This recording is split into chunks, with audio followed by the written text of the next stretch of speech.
The Manali-Leh highway is notorious for its treacherous paths, sudden landslides, and icy winds.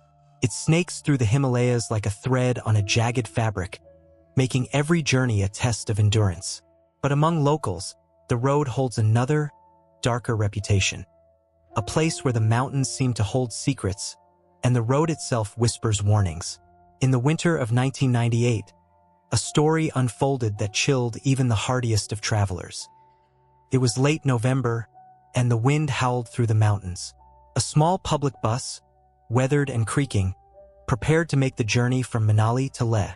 The driver, Raghav, a burly man in his 40s with years of experience on the highway, was a legend among locals. Known for his calm demeanor and unshakable focus, Raghav had seen it all: landslides, avalanches, even the occasional wolf sighting.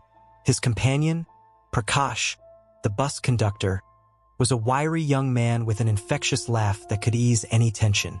But that night, even Prakash seemed subdued as he checked tickets.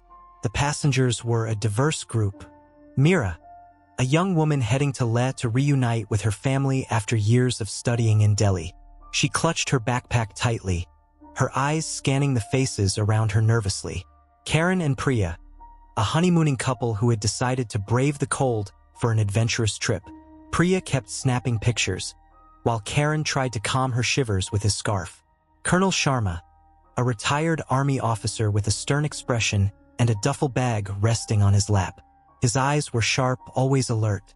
Sundar, a traveling salesman with a suitcase full of trinkets and an endless stream of chatter. The bus departed as darkness fell, its headlights slicing through the fog. The road was desolate, with only the occasional stray dog or wandering yak breaking the monotony. The passengers settled into an uneasy quiet as the bus climbed higher into the mountains. Strange weather, Raghav muttered to Prakash. The fog's thicker than usual.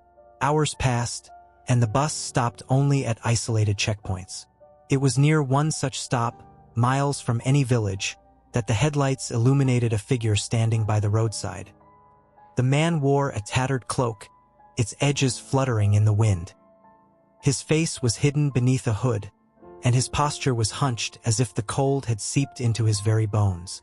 Prakash hesitated. "Should we stop?" Raghav sighed. "We can't leave someone out here. It's freezing." The bus stopped, and the man climbed aboard without a word. As he passed, a chill seemed to follow him, making the passengers instinctively pull their jackets tighter. He handed Prakash a crumpled note, an old currency no longer in circulation, and took a seat at the very back. Meera noticed it first. The man's boots left no trace of mud or snow on the floor, despite the slush outside. She shivered but said nothing. The atmosphere grew heavier as the journey continued. The headlights flickered sporadically, plunging the bus into moments of darkness. The temperature inside dropped unnaturally low, even for the Himalayan winter. Shadows seemed to dart outside the windows, though no one could see clearly through the fog. At one point, Sundar tried to make conversation with the man at the back. "Cold night," he said, turning around, but the seat was empty. Sundar froze, his face draining of color. "He's not there," he whispered loudly, drawing the attention of the other passengers. The man was back in his seat a moment later, as if he'd never moved. His hooded face turned slightly toward Sundar, and a low chuckle echoed through the bus. Panic began to ripple through the passengers. Priya clung to Karen, her camera forgotten. Colonel Sharma tried to question the driver, but Raghav's focus was elsewhere. The road ahead had changed. "What's going on?" Sharma demanded. Raghav shook his head, sweat beading on his forehead despite the cold. "I don't know this path. We were on the main road, but this isn't right."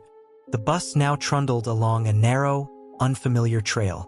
The fog outside had thickened, swirling in unnatural patterns. As tension reached its peak, Meera suddenly screamed. "He has no feet," she cried, pointing at the man at the back. "He's floating." Chaos erupted. The passengers turned to see the man's cloak fluttering unnaturally, revealing legs that didn't quite touch the floor.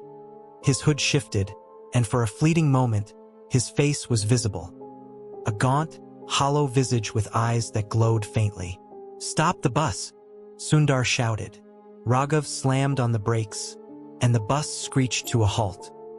When they turned to confront the man, he was gone.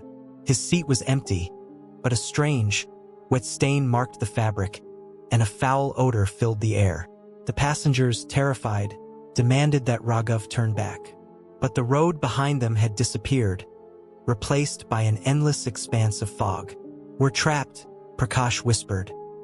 After hours of driving aimlessly, the bus finally emerged from the fog onto the main road. Dawn was breaking, and the first light of day bathed the mountains in a golden glow. The passengers cheered in relief, but their joy was short-lived. When they reached the nearest village, they were met with bewildered stares. "What day is it?" Raghav asked a shopkeeper. "It's been 3 days since the storm," the man replied.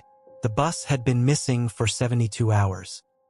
When the bus was inspected, deep claw marks were found etched into its sides, and the back seat where the man had sat was burned, the fabric reduced to ash.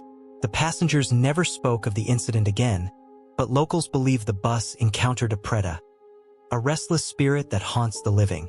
To this day, drivers on the Manali-Leh highway warn travelers. If you see a lone figure on the road at night, drive past. Some passengers are better left behind.